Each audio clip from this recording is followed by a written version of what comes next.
Before we dive into the darkness of tonight's story, smash that subscribe button, drop a like, and tell me what theories you're holding on to, because trust me, by the end of this case, you won't know who to believe.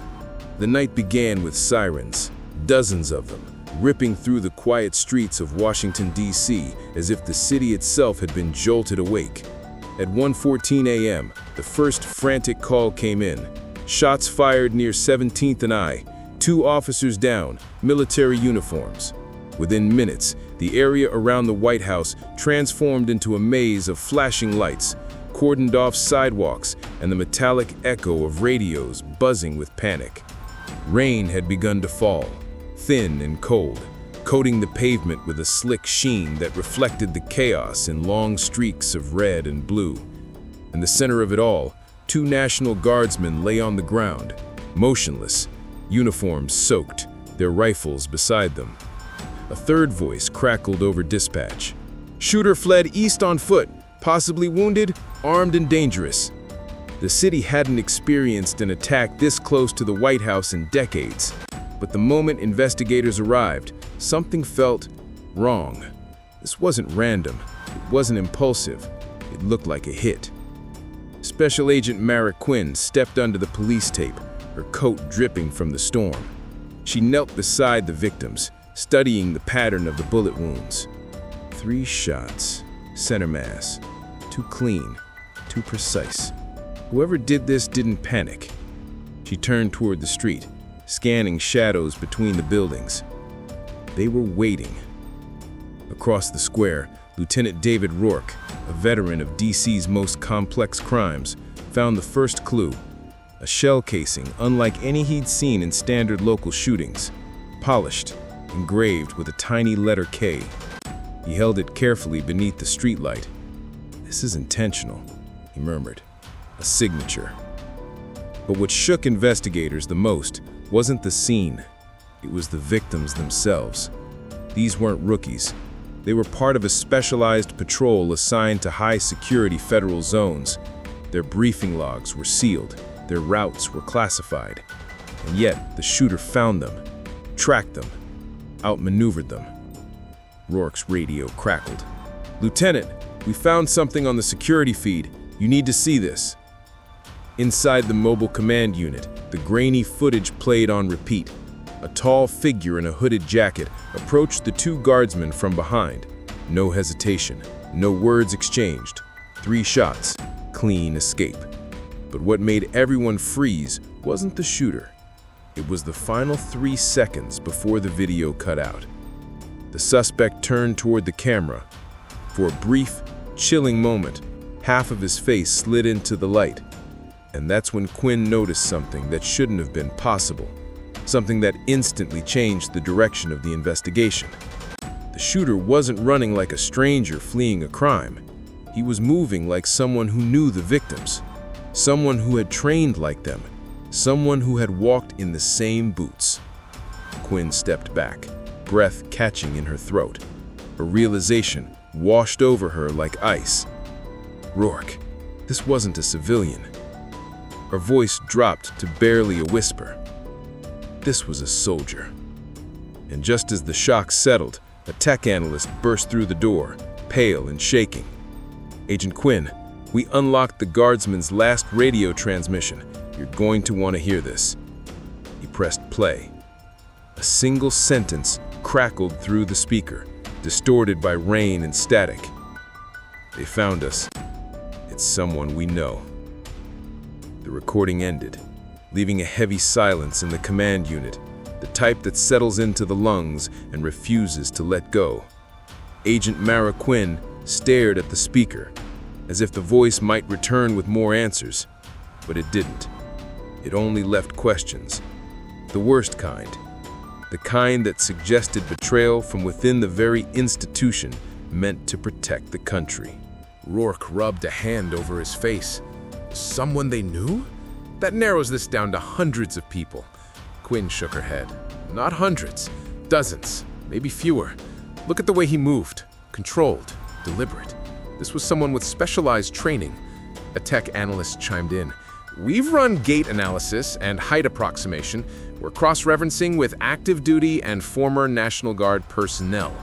But there's something else. He slid a folder toward Quinn. Inside was an enhanced still image from the security footage. Grainy, but unmistakable. The shooter wore a tactical glove with a torn knuckle pad, revealing a scar shaped like a hook. Rourke exhaled. I know that scar. Quinn's eyes lifted. Who? Sergeant Kyle Mercer. The name dropped like a weight. Mercer had vanished 2 months earlier after a disciplinary hearing involving a covert operation overseas. No one knew where he'd gone. He was skilled, unpredictable, and angry.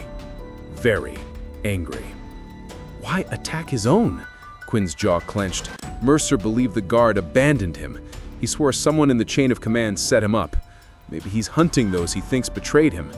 Before Quinn could respond, the radio erupted again. All units, be advised. Shots fired. DuPont Circle. A witness reports seeing a man in tactical gear fleeing the area. Quinn didn't wait. She sprinted from the unit, storm pounding the pavement as she and Rourke rushed to their vehicle. DuPont Circle was chaos. Uniformed officers swarmed the streets. Civilians huddled beneath awnings. And in the center of the roundabout, another soldier, this one a reservist, lay on the wet concrete, blood seeping beneath him. Quinn knelt, checking for a pulse. Faint. Slowing. The soldier's lips trembled. She leaned closer. He said, we deserved this. Who? Mercer. Mercer is coming after all of us. Why? Quinn pressed. What does he want? But the soldier's eyes began to close. Rourke grabbed Quinn's shoulder. Mar, look at this.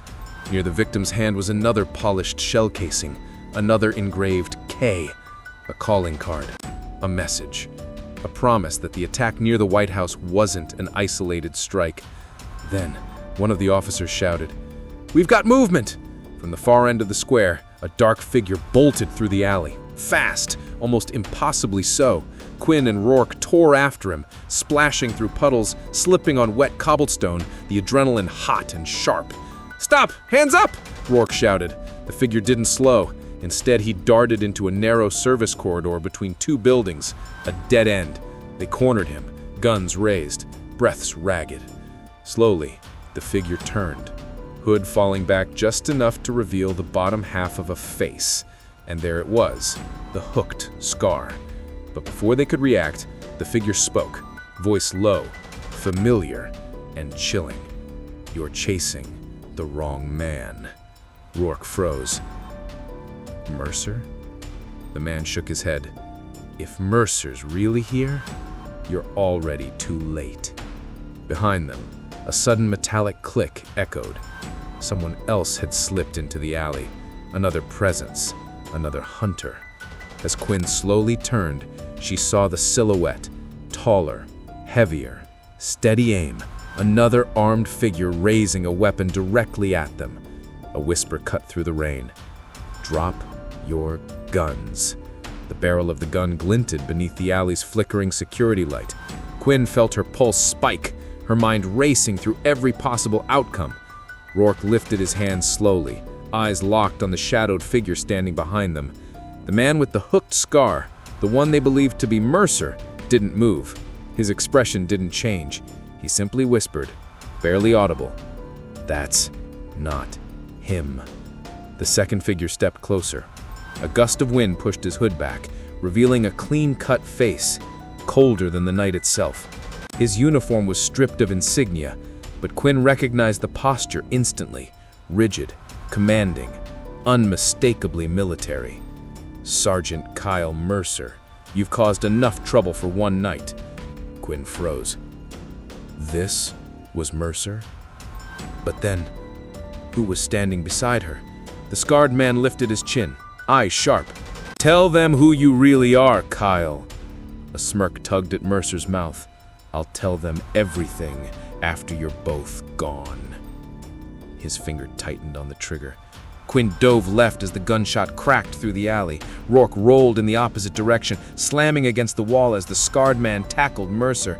The two men struggled violently, fists slamming into wet pavement, boots scraping against metal bins. Quinn scrambled to her feet, heart hammering as she tried to line up a shot, but the two bodies tangled too tightly. Then Mercer pulled a knife. The blade flashed in the security lights just as he drove it into the scarred man's side. The cry that followed echoed down the alley like a wounded animal. Quinn fired, once, clean, hitting Mercer in the shoulder. He stumbled backward, dropping the knife, but he didn't run. Instead, he laughed. "Still too slow, Agent Quinn." He shoved something across the ground, a weather-beaten envelope, edges damp from the rain. Then he bolted. Rourke sprinted after him, but Mercer was already out of the alley, disappearing into the maze of side streets like a ghost with military training. It would take every unit in the city to track him down, and even then, there was no guarantee. Quinn dropped to her knees beside the wounded man with the hooked scar. Blood poured through his fingers as he pressed a hand to his side. "You're not Mercer, so who are you?" His breath shuddered. Corporal Dane Wells, Intelligence Division. Rourke returned moments later, panting. "He's gone. Vanished." He crouched beside Quinn. "Wells, what was Mercer after?"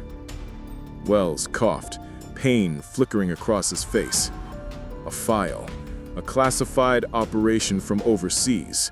Mercer thinks the guard framed him, thinks someone set him up to take the fall. He's eliminating anyone who knows the truth."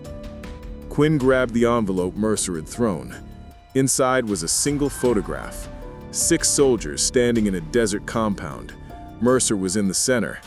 3 of the others were already dead, tonight's victims. Rourke's eyes widened. "He's killing the entire unit." Wells nodded weakly. "And he won't stop until he gets to the last name on that list." Quinn turned over the photo. Her stomach dropped.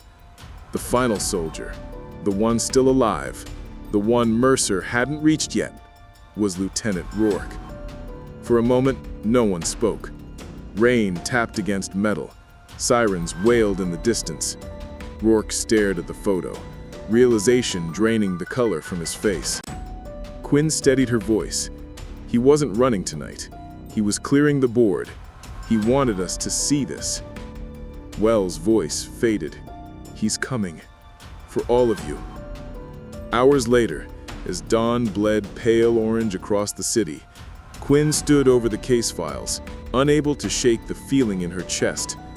Mercer was still out there, still armed, still hunting. And he had one name left. A name he would kill for. A name he would die for. Rourke looked up at her. "What now?" Quinn closed the folder. "We prepare, because when Mercer comes, he won't miss again." She exhaled slowly, gaze fixed on the horizon.